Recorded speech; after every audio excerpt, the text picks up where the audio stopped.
Do Senhor, amém. Vamos orar nosso Deus. Tivemos aqui ontem, muito bom, pastor Bruno, hoje é o pastor Júnior, que é o nosso canal, né? Para nos abençoar. Senhor, nosso Deus, nosso Pai, nós te louvamos nesta noite. Obrigado, Deus, por nós ter chegado até aqui nesta noite para adorar o Senhor na beleza da sua santidade. Também, Senhor, estar atento aos nossos ouvidos mais uma vez para aprender a tua palavra. Deus amado, vem abençoar teu servo, meu Deus, pastor Júnior, usa como canal, como instrumento para trazer a palavra, Senhor, conscientizadora acerca do discípulo, do aprendizado, do ensino da tua palavra, que nos estrutura, que nos alimenta, que fala conosco, que fortalece a nossa vida, Senhor, Deus eterno. E assim, meu Pai, cobre teu servo, ó Deus, trazendo do céu, ó Deus, a graça interpretadora da tua palavra, Senhor. Em nome de Jesus nós te pedimos e nós te agradecemos. Amém. Meus irmãos, a paz do Senhor. Os irmãos podem sentar. Graças a Deus. Meus irmãos, eu quero louvar a Deus pela oportunidade de poder congregar com os irmãos essa noite e poder participar deste 4º simpósio Escola Bíblica Dominical e podermos cooperar também trazendo a palavra de Deus. Eu quero louvar o Senhor pela vida do pastor Tiago, que pastoreia essa congregação e também coordena toda a área 2, e na pessoa dele cumprimentar a todos os dirigentes aqui presentes, e também de modo especial na pessoa da irmã Gesenilde, nossa superintendente geral da EBD, cumprimentar todos os professores da Escola Bíblica Dominical. Queridos, eu quero convidá-los à leitura de um texto bíblico. Eu quero, essa noite, trabalhar 2 textos da Palavra de Deus. Aliás, não sei se eu vou conseguir trabalhar os 2, né? Mas eu quero pelo menos um, que é o texto de 2 Timóteo, capítulo 2.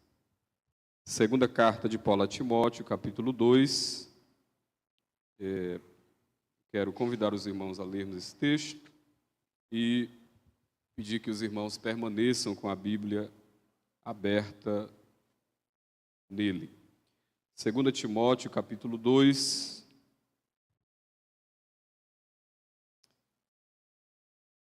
Eu quero, nesta noite, falar sobre o perfil do professor chamado para ensinar a verdade. O irmão Antônio Porto, que nos convidou, que nos formulou o convite, nos passou a temática dos irmãos, mas deixou a nosso critério, nos deixou na liberdade de desenvolver o tema a partir da proposta que os irmãos colocaram. Então, eu quero esta noite traçar biblicamente o perfil do professor que é chamado por Deus, ou que foi chamado por Deus para ensinar a verdade, ensinar a palavra de Deus. E, é claro, embora o tema se dirija aos professores de escola dominical, mas o nosso propósito é que esse tema venha abranger todos os irmãos, a igreja, todos aqueles que servem a Deus fazendo a sua obra, não apenas professores. É claro que nós limitamos o tema aos professores porque é um simpósio de escola dominical.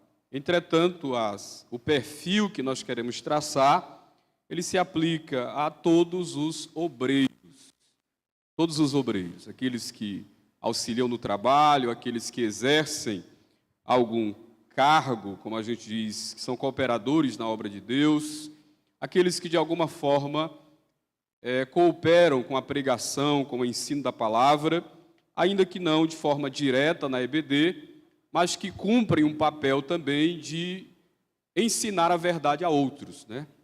Lembrando que a ordem de Jesus em Mateus 28, para irmos e fazermos discípulos de todas as nações, ela é completada no verso 20.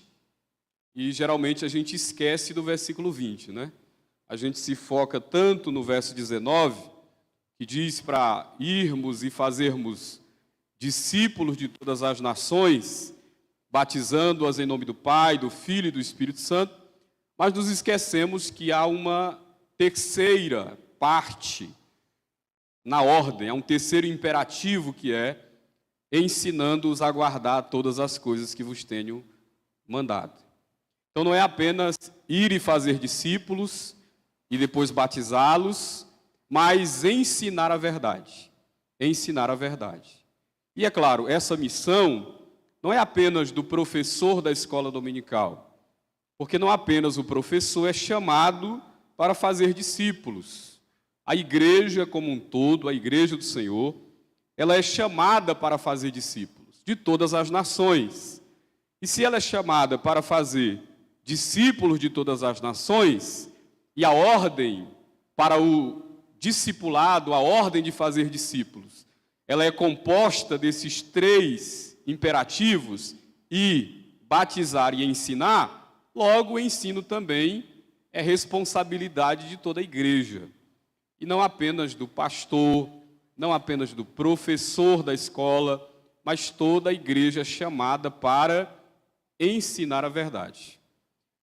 O problema é que às vezes nós limitamos o ensino da verdade apenas a algum tipo de trabalho específico. Nós temos o culto de ensinamento, nós temos a escola dominical. E aí nós pensamos que a igreja, ao realizar o culto de ensino e ao promover a EBD, ela está cumprindo o seu papel de ensinar completo. E não é isso, irmãos, não é apenas isso, aliás. A igreja, ou o culto de ensino, a EBD, é apenas uma das formas como a igreja cumpre a missão de ensinar. Não apenas na EBD, não apenas no culto de ensino, mas a igreja é chamada para ensinar a verdade e, nesse sentido, todos os seus membros, todos os crentes salvos em Jesus, são chamados para ensinar a verdade, ensinar a palavra de Deus. Entendido? Então, quando eu disser assim, o primeiro perfil do professor da EBD é esse, entenda que eu não estou me referindo apenas aos professores da EBD, no sentido do título. Eu estou limitando a expressão, repito, porque nós estamos em um simpósio de EBD. Mas as lições, o perfil, os princípios aqui que nós vamos aplicar, eles se referem a todos os crentes que, de alguma forma, entendem que a ordem de ensinar a palavra de Deus também diz respeito a ele. O texto, como disse, é 2 Timóteo, capítulo 2. É o primeiro texto que nós queremos discorrer essa noite. 2 Timóteo, capítulo 2, eu quero ler inicialmente os versículos 1 ao 7. A minha versão é a Nova Almeida atualizada, e ela traduz o texto dessa forma. Quanto a você, meu filho, fortifica-te na graça que há em Cristo Jesus. E o que você ouviu de mim na presença de muitas testemunhas, isso mesmo transmite a homens fiéis, idôneos, para também instruírem a outros. Participa dos meus sofrimentos, como bom soldado de Jesus Cristo. Nenhum soldado em serviço se envolve em negócios desta vida, porque o seu objetivo é agradar aquele que o alistou. Igualmente, o atleta não é coroado, se não competir segundo as regras. O lavrador que trabalha deve ser o primeiro a participar dos frutos. Pense bem no que acabo de dizer, porque o Senhor dará a você compreensão em todas as coisas. Queridos, a segunda carta de Paulo a Timóteo, ela é o último documento que nós temos escrito pelo apóstolo Paulo. Os irmãos sabem que Paulo ele escreveu 13 cartas, 13 epístolas confirmadas, né? Há todo um debate em volta aí da carta aos Hebreus. Entretanto, de certeza, nós temos 13 cartas escritas pelo apóstolo Paulo. E destas 13 cartas, nós temos cartas que são chamadas de cartas eclesiásticas, porque foram dirigidas à igreja, e nós temos as chamadas cartas pessoais ou epístolas pastorais. Essas epístolas pastorais são as cartas que Paulo escreveu com o propósito de instruir os obreiros no exercício do ministério, no exercício da obra de Deus. E essas cartas pastorais nós temos 1ª e 2ª Timóteo, Tito e a carta também a Filemon. Então essas são as cartas ou epístolas conhecidas como epístolas pastorais. E por que eu dou esse destaque? Que estas são epístolas pastorais e, em especial, essa, que é o último documento escrito pelo apóstolo Paulo. Porque se você pega todas as epístolas pastorais, 1ª e 2ª Timóteo, Tito e Filemon, à exceção talvez apenas de Filemon, mas se você pega todas as outras, todas elas, todos os conselhos que o apóstolo Paulo dá aos obreiros, aos pastores, àqueles que de alguma forma militam na obra de Deus, todos os conselhos que Paulo dá a eles podem ser resumidos em um só. E o conselho é: sejam fiéis à palavra de Deus. Todos os conselhos, eu repito, que Paulo transmite, todos podem ser resumidos nesta única sentença: sejam fiéis à palavra. Sejam fiéis ao que está escrito. Paulo, por exemplo, ele fala de quais devem ser as características na escolha dos bispos, dos presbíteros, dos pastores. E todas as características de Paulo, as características, aliás, que ele apresenta, todas elas apontam para aquilo que a palavra de Deus diz. Portanto, tudo que Paulo fala ao longo das epístolas pastorais tem o propósito de lembrar a Timóteo, aos pastores, aos obreiros, aqueles que trabalham na obra de Deus, que nós necessitamos ser fiéis à palavra de Deus. Na pregação, no ensino, no aconselhamento, na resolução das causas na igreja, na resolução dos problemas, na escolha dos trabalhadores, a palavra de Deus é aquela que filtra todas as coisas. Ela é o parâmetro, a regra, o norte, a nossa única regra de fé e também de prática. Por isso, Paulo, escrevendo a sua 2ª carta a Timóteo, Paulo é mais uma vez enfático em lembrar a Timóteo do seu compromisso de ser fiel à palavra de Deus. E para fazer isso, no capítulo 2, o apóstolo Paulo, ele se utiliza de algumas figuras. E aí eu quero que você olhe aí na sua Bíblia, e eu quero destacar inicialmente cada uma das figuras, e depois nós discorreremos sobre cada uma delas, até o momento e o tempo que o Senhor nos permitir. E estas figuras, usadas por Paulo, elas têm um propósito. Ou seja, Paulo ele não usa estas figuras de forma despretensiosa.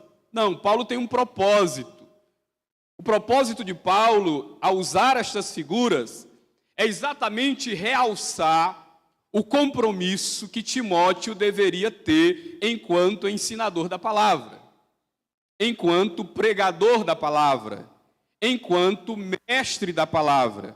E eu torno a repetir, embora os conselhos dados por Paulo se apliquem primeiramente aos pastores, aos obreiros, aqueles que cumprem um papel de forma oficial de pregação e ensino da palavra, entretanto, todos os princípios apresentados por Paulo se aplicam a toda a igreja, porque toda a igreja é chamada para ensinar. Então nós temos o primeiro grupo a quem estas palavras apontam, ou para quem elas apontam. Quem? Pastores e obreiros. Mas aí nós temos toda a igreja também, porque toda a igreja é chamada para pregar, toda a igreja é chamada para ensinar, ainda que não no que diz respeito ao ofício de pregação e ensino, mas toda a igreja é chamada de alguma forma para ensinar a palavra. Então Paulo realça com estas figuras o compromisso que Timóteo deveria ter com o ensino da palavra. E aí eu quero destacar, a primeira figura que Paulo usa está no verso 1. Ele chama Timóteo de meu filho. De meu filho. Paulo, portanto, apresenta ou representa Timóteo na figura de um discípulo. Timóteo é primeiramente um discípulo. Por isso Paulo diz meu filho. A expressão aí, é claro, não é de filiação biológica. A gente sabe que Timóteo não era filho de Paulo, biologicamente. Mas ele era filho na fé e ministerialmente. Então, a expressão meu filho aí significa discípulo. Guarde aí na sua mente. Timóteo, lembre-se que você é primeiramente um discípulo. Segunda figura, no verso de número 2, ele diz assim: e o que você de mim, entre muitas testemunhas ouvistes, transmite a homens fiéis. E aí, a expressão transmitir que aparece aí, é uma linguagem, irmãos, que Paulo ele extrai do contexto do trabalho de um despenseiro. De um despenseiro. A palavra grega que aparece aí para transmitir, dá a ideia de repartir, distribuir. Alguém que é responsável por pegar determinado tipo de alimento, dentro daquele contexto, é claro, e repartir com os demais. Então a expressão aí, transmitir, significa também repartir, distribuir, confiar a outros. Ou seja, Paulo está lembrando que Timóteo, além de filho ou além de discípulo, ele era também um mordomo. Discípulo, mordomo. Segundo, verso 3, Paulo diz: participa dos meus sofrimentos como bom soldado de Jesus Cristo. Aí está mais claro, soldado. Uma outra figura que Paulo usa, verso 5, talvez na Almeida Revista e Corrigida, não vai aparecer porque a expressão ela não está de forma explícita, mas na versão que eu tenho em mãos, em outras versões, aparece no verso 5 a expressão atleta. Eu não sei se, acredito que na corrigida não tem, mas a expressão está implícita aí. Igualmente, o atleta não é coroado se não competir segundo as regras. Então, repetindo, discípulo, despenseiro, soldado e atleta. Agora olha o verso 6. O lavrador. O lavrador.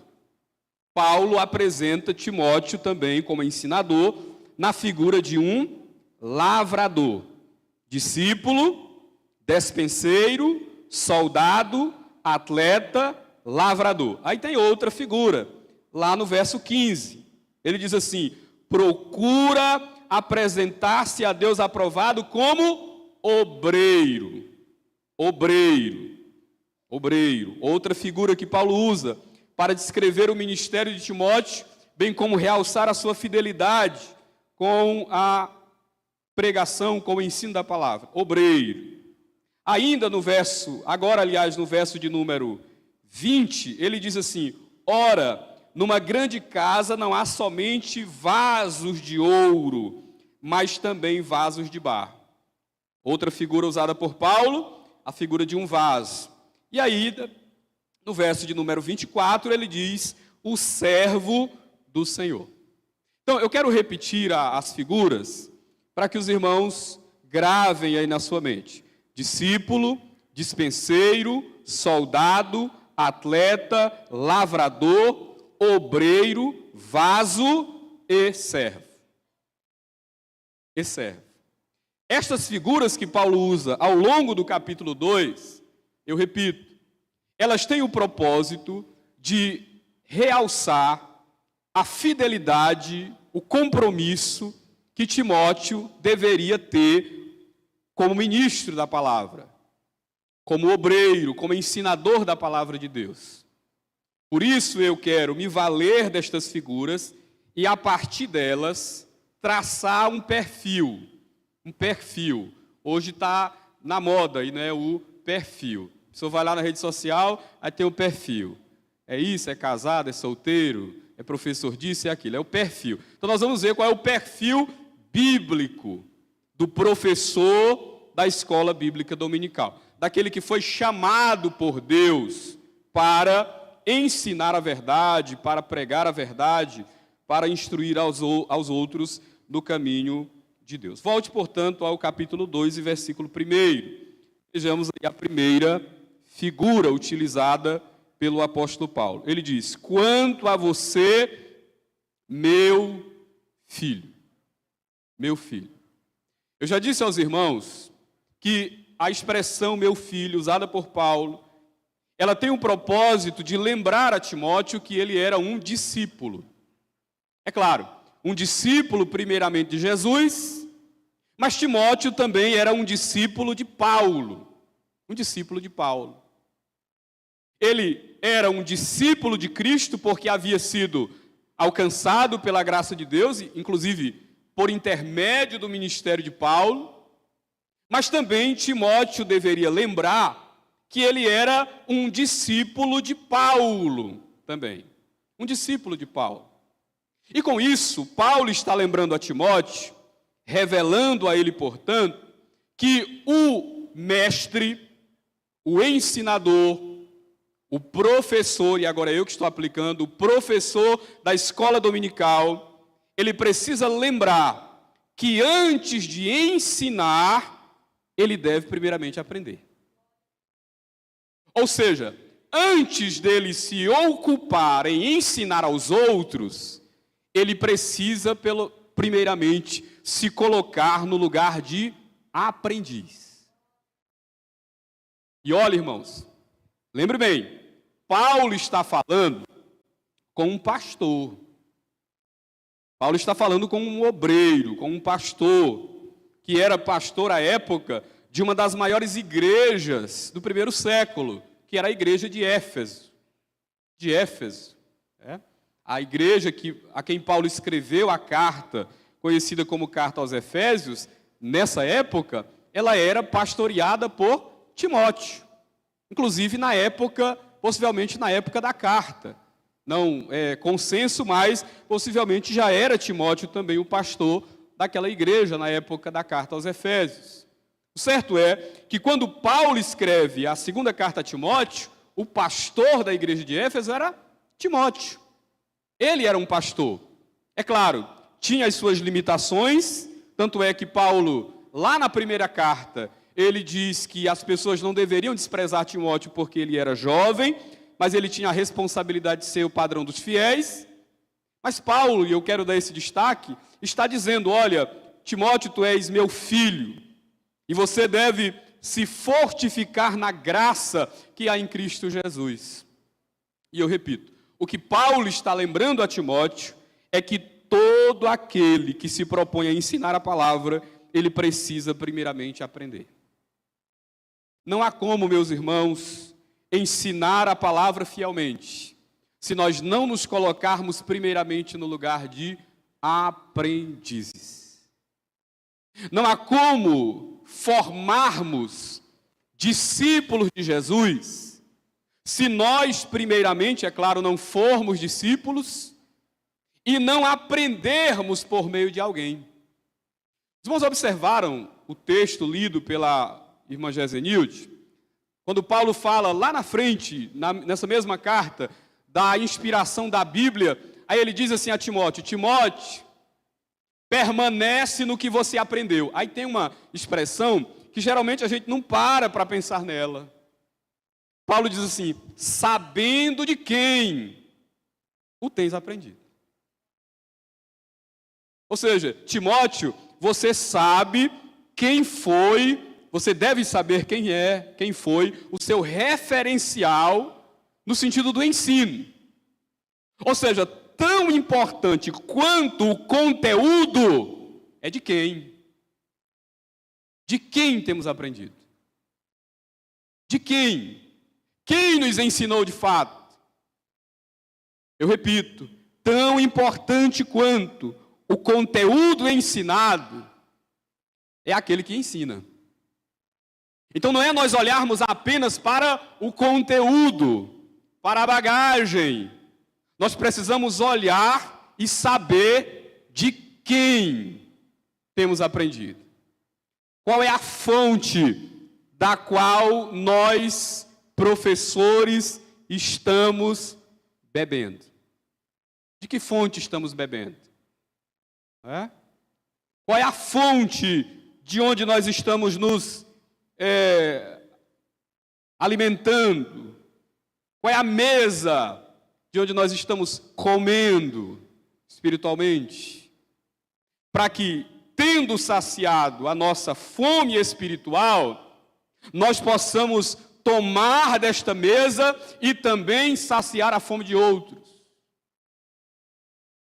Ou seja, eu vou ser ainda mais claro, nós precisamos não apenas sermos discípulos de Cristo, mas também nós precisamos aprender com homens e mulheres piedosas que Deus coloca em nosso caminho. Não é porque você é professor que você não deve aprender. E, infelizmente, isso é uma mazela que a gente vê, às vezes. É assim, tem 3 professores E é claro, isso não é regra, né? Mas eu já vi. Às vezes tem 3 professores na classe. Aí parece que eles se combinam assim, né? Olha, no dia que um vai ensinar, os outros 2 não vão. Parece que é folga, meu irmão. É folga. Não é folga, meu irmão. Ou seja, aquele que ensina, ele precisa estar desejoso, ele deve assumir também o lugar de aprendiz, ele precisa ouvir também. Ele precisa ser instruído na palavra também. Ou seja, ele, para ter autoridade para ensinar, ele precisa sentar no banquinho da escola para aprender. Para que ele tenha autoridade para ensinar a outros, ele precisa sentar e humildemente aprender. E aí aquela expressão que eu sempre uso, que já é tão batida, né? Mas eu vou repetir, é ladainha minha. Quem não se assenta para ouvir, não merece ser ouvido. Não merece. Não merece minha atenção. Ele só gosta de falar. Ouvir, nunca. Não merece minha atenção. Não deve merecer a sua também. Porque para ensinar, os discípulos passaram 3 anos e meio ouvindo Jesus. Ouvindo. É claro, aqui e acolá eles tiveram uma oportunidade, né? Para ir, para falar alguma coisa. Mas eles passaram num seminário com o maior mestre, com o mestre dos mestres que é Jesus. Meu filho, ou seja, nós, como ensinadores da palavra, como professores da EBD, nós precisamos também ter essa disposição de sermos aprendizes. De sermos aprendizes. Ou seja, não apenas sermos discípulos de Cristo, mas também sermos discípulos de alguém. De gente que preste, é claro. Sermos discípulos de alguém. Sentarmos aos pés de alguém para aprender. Para aprender. Para ouvir. Para que ouvindo e aprendendo, eu tenha autoridade para ensinar. E eu pergunto aos irmãos, quem são os seus referenciais na fé? Você como professor de escola dominical, quem é o seu referencial na fé? De quem você tem aprendido? Quais as fontes das quais você tem bebido para levar aos seus alunos? Você aprende primeiro como um discípulo para depois transmitir aos outros? Ou você é daquele professor que prepara a aula de escola dominical como quem prepara miojo? Sabe o que é miojo, não sabe? É, aquele macarrãozinho de 3 minutos, 3 minutos e meio. E não presta para nada. Adoece. Pois é, você é desses? Ou você é daquele que prepara a comida aos pés de alguém, ouvindo? E é claro, você não precisa necessariamente estar ouvindo a pessoa no sentido dele falando ali, mas lendo, pesquisando. Ou seja, para ser um bom professor, você precisa se colocar primeiramente no lugar de discípulo. Você precisa aprender para depois ensinar. Aprender. Então essa é a primeira figura. Esse é o primeiro traço do perfil de um professor da EBD. Ele é um discípulo. Repita comigo, discípulo. Discípulo. É claro, discípulo de Jesus primeiramente, mas ele precisa ser discípulo de alguém. Ele precisa ouvir de alguém. Ele precisa aprender e saber de quem ele tem aprendido. Saber de quem. A segunda figura usada por Paulo para traçar o perfil do ensinador da palavra, do mestre, do professor da EBD, verso 2, ele diz assim: e o que você ouviu de mim, na presença de muitas testemunhas, isso mesmo, transmite a homens fiéis, idôneos, para também ensinarem ou transmitirem aos outros. A segunda figura que Paulo usa para descrever o perfil do professor da EBD é a figura de um despenseiro. Eu disse aos irmãos que a expressão que aparece aí, transmitir, ela pode ser traduzida como distribuir, repartir.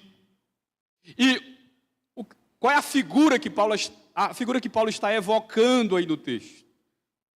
Está evocando no texto. Para nós, é claro, para o nosso contexto, quando a gente lê, a gente não percebe, mas a expressão transmitir aí, repartir, distribuir, Paulo está evocando a figura de um dispenseiro. E qual era a função de um dispenseiro naquele contexto do Novo Testamento? A função do dispenseiro era essa, era ir à despensa. Era pegar o alimento na despensa e distribuir. Distribuir. Ou seja, o despenseiro, ele não tinha a liberdade para inventar um alimento. O dispenseiro, ele não tinha a liberdade para trazer alimento de outras fontes que não fossem da despensa da casa. Por isso, quando Paulo usa a expressão dispenseiro, ainda que ela esteja implícita aí no texto, na ideia de transmitir, o propósito de Paulo, como eu disse a princípio, é exatamente lembrar a Timóteo da fidelidade que ele deveria ter com a exposição da palavra, com o ensino da palavra. Observe comigo novamente, ele diz assim: e o que você ouviu de mim, transmite a outros. E aqui eu quero convidar você, professor, a uma reflexão. Será se os seus alunos veem em você como mestre, como ensinador, a segurança de ouvir o que você ensina e transmitir aos outros como verdade de fato? Como verdade de fato? Será se eles veem a segurança? Porque Paulo, ele fala com segurança. Olha, o que você ouviu, pode transmitir. Pode falar para os outros. Transmite também a homens fiéis. Eu pergunto novamente. Você, professor da escola dominical, você, obreiro, que prega, que ensina a palavra, nós todos aqui como igreja, será se podemos dizer aos nossos alunos, e eles podem dizer ao nosso respeito com segurança, que o que ouviram de nós é verdade, e eles podem transmitir aos outros? Ou eles ficam na dúvida? Ou eles ficam na dúvida se até nós mesmos acreditamos no que a gente está dizendo? Porque pode até correr o risco de alguém duvidar do que nós pregamos e ensinamos. Eu vou repetir. Pode até correr o risco, pode acontecer, de alguém duvidar do que você ensina. Ou seja, de não crer no que você está ensinando. Agora, eles não podem duvidar que você acredita.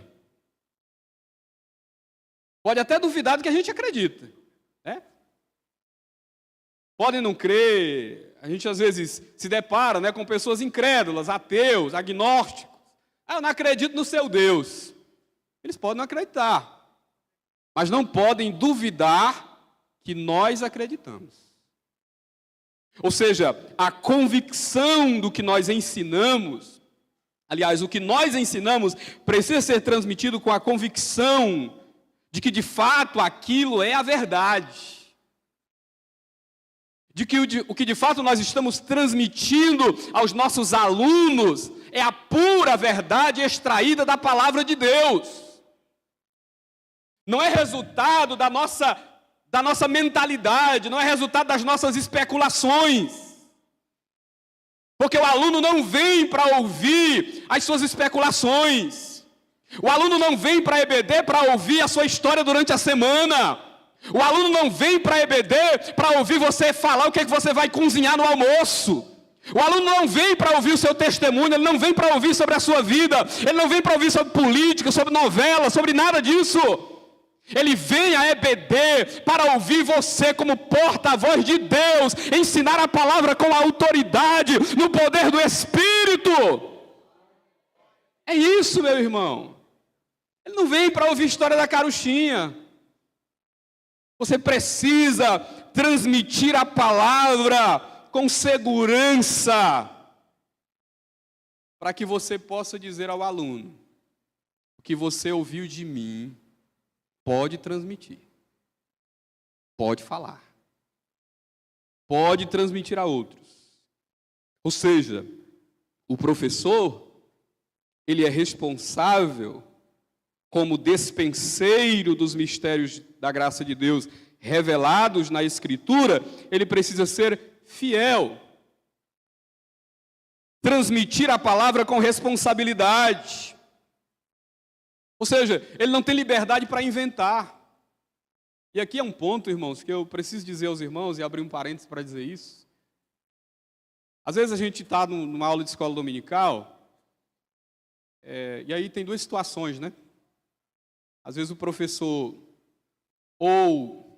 assim, administra muito mal o seu tempo, e aí deixa para estudar a lição, a ver na hora do café. Aí vai para a EBD desarmado. Aí tem aluno que é perspicaz, né? Que estuda a lição durante a semana. Às vezes nem estuda, mas ele consegue encontrar ali aquelas perguntas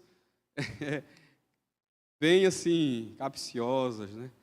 Aí deixa o professor.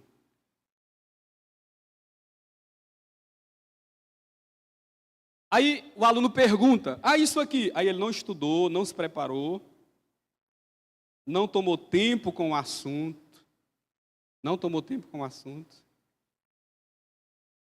Aí ouve a pergunta, e aí ele tem duas atitudes. Ou ele ignora, ou às vezes fica enrolando, para dizer que sabe. Aí ele fica inventando que sabe. Quando deveria ter a humildade de dizer assim: olha, não tomei tempo, não estudei esse assunto, me dê um tempo que eu vou estudar. Aí às vezes responde a pergunta dessa forma, irresponsável, não tem outra palavra para dizer, é essa mesmo? Irresponsável. E aí o aluno aprende errado. E na oportunidade que ele tiver, vai ensinar errado também. Então nós, como dispenseiros, precisamos transmitir segurança naquilo que falamos. E o que falamos, ou a segurança do que falamos, está fundamentada na fidelidade à Bíblia. Nós, como professores, como dispenseiros da palavra, como mestres, chamados por Deus, separados por Deus, fomos chamados para transmitir a palavra com responsabilidade, com humildade, com o propósito de que Deus seja glorificado, mas instruindo aos outros com segurança, para que possamos dizer, torno a repetir, o que eu ensinei, você pode transmitir a outros. Pode transmitir. Pode repassar. Cumpra também o seu papel como mordomo. E tem um ponto ainda que eu destaco. O mordomo, dentro daquele contexto, ele era chamado para servir à mesa, cumprir o seu papel e sair de cena. O dispenseiro, o mordomo, ele não era chamado para aparecer. Não, meu irmão. Ele era chamado para cumprir o seu papel da melhor forma possível, com fidelidade, com cuidado. E nós, como professores, também precisamos ter essa mentalidade, esse princípio. Nós somos chamados por Deus, separados por Ele para exercermos o ministério do ensino, mas devemos exercer esse ministério sem a síndrome maldita de querer aparecer. Não, nós fazemos para que Deus seja glorificado. Porque quem serve para ser visto, não serve para servir. Ele faz bem feito, mas é para que os outros vejam. Nós precisamos ter esse cuidado, como mordomos da palavra, entender que somos servos, chamados para servir o povo de Deus, para distribuir um alimento saudável, para distribuir o alimento com fidelidade, mas em tudo que fazemos, Deus e apenas Ele deve ser glorificado, deve ser exaltado. Por isso, querido professor, cumpra o seu papel com fidelidade, o seu papel como dispenseiro. A terceira figura usada por Paulo, olhe comigo aí o versículo 3 e 4, ele diz assim: participa dos meus sofrimentos, ou sofre comigo, em outras traduções, como bom soldado de Jesus Cristo. Nenhum soldado em serviço se envolve em negócios desta vida, porque o seu objetivo é agradar aquele que o alistou para a guerra.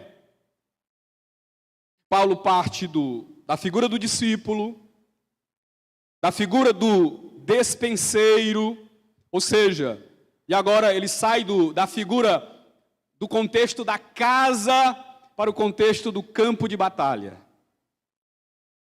E é interessante porque geralmente, irmãos, a gente associa muito a ideia de guerreiro, né, de guerrear, de batalhar, a batalha espiritual, a lutar com o demônio. E eu não estou dizendo que não é isso também, né? Existe uma área da batalha espiritual bíblica, de fato, diz respeito a isso. Agora, a maior batalha que nós travamos é a batalha pela mente. Pela mente. É a batalha da mente. Não é a batalha em outras trincheiras, é a batalha da mente. Por isso, quando Paulo vai realçar o papel ou a figura de Timóteo como ensinador da palavra, ele usa a figura de um soldado que está em uma guerra. Em uma guerra. Ensinar a palavra com fidelidade, meus irmãos, é travar uma guerra. É travar uma batalha. E você sabe que essa batalha do ensino pela palavra, ela é batalhada em diversas frentes. Diversas frentes.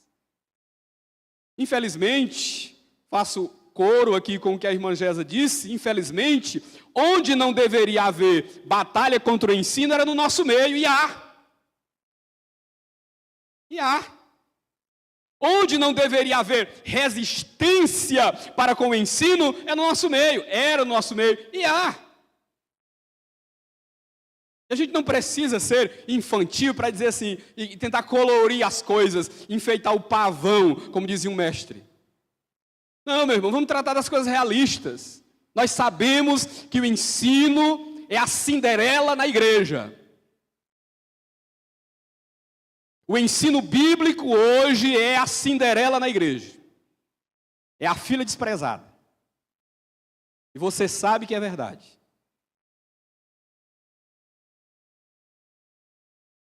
Então, onde não deveria haver batalha, há. Agora imagine se aqui há.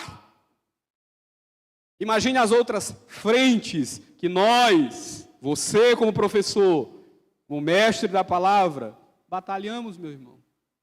As outras frentes de batalha contra as heresias que todos os dias se mostram em novas roupagens.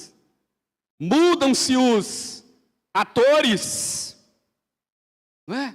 Aprimoram-se os discursos, mas a essência é a mesma fruta podre do falso ensino. É a mesma. Aquilo que anos atrás era chamado de teologia da prosperidade, veio agora com nova roupagem. Agora é o evangelho coaching. É o homem no centro. Não é assim? É o homem no centro. É o antropocentrismo. É o homem no centro. São todas as atenções do universo voltadas para o homem, quando elas deveriam estar voltadas para a cruz, para o Calvário, para o Cordeiro de Deus que morreu e que ressuscitou. Eu repito, os atores mudam, os discursos se aprimoram, muda-se a roupagem, mas a essência é a mesma mazela, ensino falso. Nós somos chamados a batalhar contra isso. E eu quero dizer aos irmãos, como professor de escola dominical, que contra a heresia, meu irmão, contra falso ensino, como soldados de Jesus, que empunhamos a espada da palavra, nós não somos chamados para sermos diplomáticos. Tem gente que é diplomática, não pode julgar, não pode dizer, vai ferir os sentimentos. Nós não somos chamados para ser diplomáticos quando o que está em guerra é a verdade, quando o que está em jogo é a verdade. Sacrificamos. Infelizmente, nós sacrificamos às vezes no altar da conveniência, no altar do politicamente correto. Nós sacrificamos a verdade com medo de ferir, com medo de magoar alguém. Mas nós, como mestres, somos soldados de Cristo, corajosos, com a espada da palavra em nossas mãos. Precisamos, irmãos, batalhar a batalha pela verdade, como bons soldados de Jesus Cristo. Há sofrimento. Paulo disse, sofre, pois, comigo as aflições. Porque é aflição mesmo. Tem gente que pensa que ensinar é fácil. Fácil, meu irmão, é pegar o microfone e dar 45 piruetas. Fácil é fazer malabarismo emocional. Isso é muito fácil. É só assistir um vídeo, gravar algumas palavras de efeito, pronto. Agora, ensinar a verdade, pregar a verdade, demanda tempo, suor e lágrimas. Você não vai dar uma aula que glorifique a Deus maratonando série, quando você lê a lição. Você não vai dar. Não vai sair nada daí. Não vai. Eu vou estudar aqui a lição enquanto eu assisto uma série. Não vai sair nada daí, meu irmão. Que preste, não. A não ser que haja sacrifício, suor e lágrimas. Sofre. Ensino da palavra envolve sofrimento.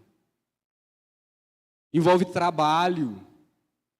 Trabalho pesado.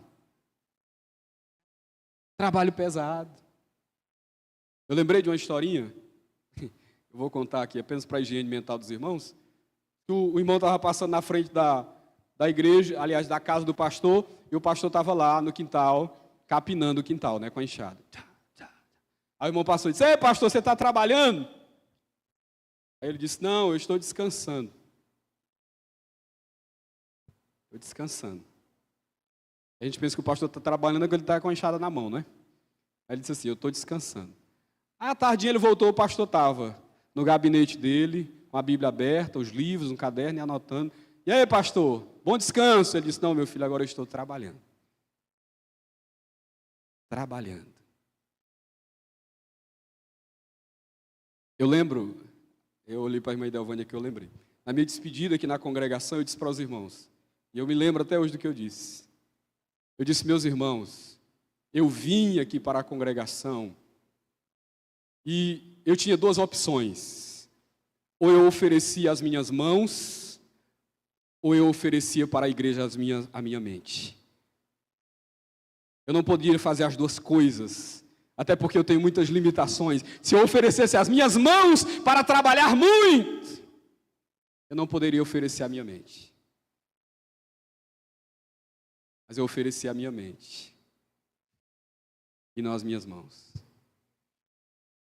Porque o que você deve buscar no seu pastor, no seu professor, no obreiro, é a mente. Primeiramente, a mente.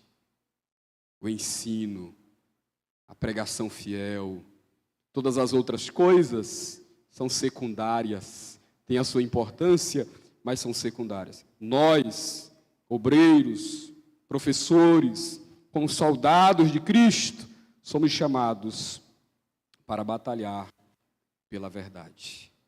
Você diz amém? No 5º simpósio eu termino. Deus abençoe.